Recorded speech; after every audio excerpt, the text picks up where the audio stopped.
Hello. हाँ भाई वीरेंद्र बोल रहे हैं। हाँ बोलिए। बोलिए, कौन बोल रहा है रे? कहते हैं तलवार से ज्यादा ताकत शब्दों में हुआ करती है, और जब शब्द सच्चाई के साथ निकलते हैं तो पूरी पीढ़ी बदल सकती है। आज की कहानी है उस शख्स की जो न नेता था न बड़ा अधिकारी, लेकिन उसकी आवाज से चौपाल हिल जाती थी। नाम था भाई वीरेंद्र। हमारे साथ भाई वीरेंद्र है। सदन किसी की बपौती नहीं है। मनेर की मिट्टी का बेटा और शब्दों का योद्धा। हेलो दोस्त, सबसे पहले मेरा परिचय, मेरा नाम रंजित भैया। दोस्त, आज मैं आप सबों को भाई वीरेंद्र का संपूर्ण कथा कहानी बताना चाहूंगा, इसलिए वीडियो को धैर्य से देखिएगा। और यदि ये वीडियो पसंद आए तो आप इस वीडियो को like, comment, subscribe and share जरूर कीजिएगा। तो सर चलिए करते हैं हम अपनी कहानी की शुरुआत।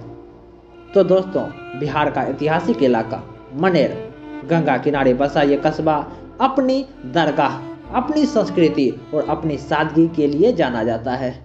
इस धरती पर जन्म हुआ एक ऐसे युवक का जिसने कविता को अपना हथियार बनाया। ऊपर में आप पढ़ते होंगे, खजाना में पैसा नहीं, झोरी में जहाँ अच्छी नहीं, सराय में डेरा। भाई वीरेंद्र का जन्म एक साधारण परिवार में हुआ था। घर में पैसों की कमी थी यार, लेकिन संस्कारों में कमी कुछ भी नहीं दिख रहा था। पिता मेहनतकश इंसान थे, लेकिन माँ पूजा पाठ करने वाली सीधी साधी महिला थी। बचपन से ही भाई वीरेंद्र शांत स्वभाव के थे। जब दूसरे बच्चे खेलते थे ना, तो वो अक्सर पेड़ के नीचे बैठकर कुछ लिखते रहते। जब माँ पूछा करती थी ना, मित्र क्या लिखते हो वीरेंद्र, क्या लिखते हो, तो भाई वीरेंद्र कहते थे, वो मुस्कुरा कर कहते थे, बस माँ मन की बात लिख रहा हूँ। स्कूल में भाई वीरेंद्र का भाषण प्रतियोगिता हो या कविता पाठ, हर बार उनका नाम आगे रहता था। लेकिन जिंदगी इतनी आसान नहीं होती है मित्र। आर्थिक तंगी ने कई बार भाई वीरेंद्र को पढ़ाई छुड़वाने की नौबत ला दी, फिर भी भाई वीरेंद्र ने हार नहीं मानी। गांव की चौपाल उनकी पहली स्टेज थी। लेकिन मित्र, एक दिन उन्होंने बेरोजगारी पर कविता सुनाई। शब्द कुछ ऐसे थे मित्र, हाथ में डिग्री है लेकिन काम नहीं। क्या हाथ में डिग्री है लेकिन काम नहीं, माँ की आंखों में अब आराम नहीं। लोग चुप हो गए। पहली बार किसी ने उनके दर्द को शब्द दिए थे।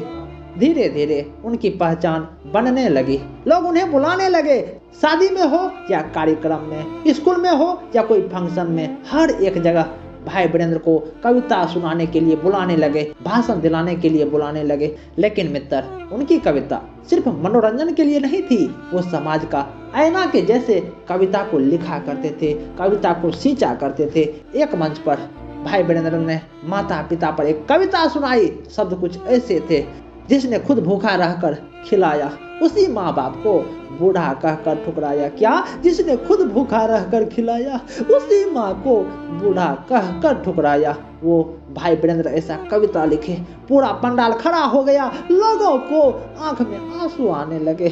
तभी एक बुजुर्ग ने कहा, बेटा तुम कवि नहीं काव्यधायक हो। क्या बेटा, तुम कवि नहीं काव्यधायक हो, तुम कविता को निभाते हो। बस वहीं से नाम पड़ा भाई वीरेंद्र का, मनेर के काव्यधायक भाई वीरेंद्र। जहाँ सच होता है वहाँ विरोध भी होता है मित्र।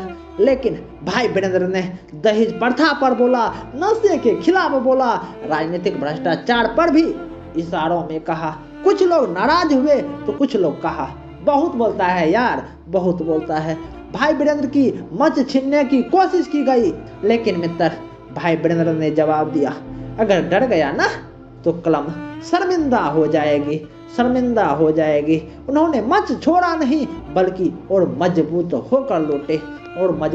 होकर लौटे।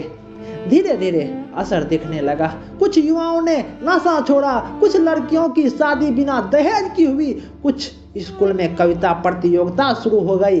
भाई वीरेंद्र सिर्फ कवि नहीं थे मित्र, वो एक प्रेरणा बन गए थे। मनेर की गलियों में बच्चे कहा करते थे, हमें भी कविता लिखनी है। उनकी भाई वीरेंद्र की 3 बातें हमेशा याद रखी जाती है मित्र। मेहनत करो, शॉर्टकट नहीं, माँ बाप का दिल मत तोड़ो मित्र, सच बोलो लेकिन सम्मान के साथ। ये 3 पंक्ति जब भी याद करते हैं तो भाई वीरेंद्र का ही नाम आता है मित्र। भाई वीरेंद्र कहा करते थे, कविता का मतलब तालियां नहीं हुआ करता, कविता का मतलब बदलाव हुआ करता है, बदलाव हुआ करता है। दोस्तों, हर गांव में एक वीरेंद्र होता है, बस फर्क इतना है कि कोई अपनी आवाज़ दबा देता है और कोई उसे दुनिया तक पहुंचा देता है। अगर आप भी अपने अंदर की आवाज़ को पहचान लेना तो शायद अगली कहानी आपकी होगी। अगर ये कहानी दिल को छू गई हो तो वीडियो को लाइक करें, शेयर करें और कमेंट में लिखें, सच की आवाज़ कभी नहीं रुकती, कभी नहीं रुकते। मिलते हैं अगली प्रेरणादायक कहानी में। आपको यदि वीडियो पसंद आया होगा तो आप कमेंट में लिखें जय हिंद, जय हिंद। नमस्कार मेरे मित्र।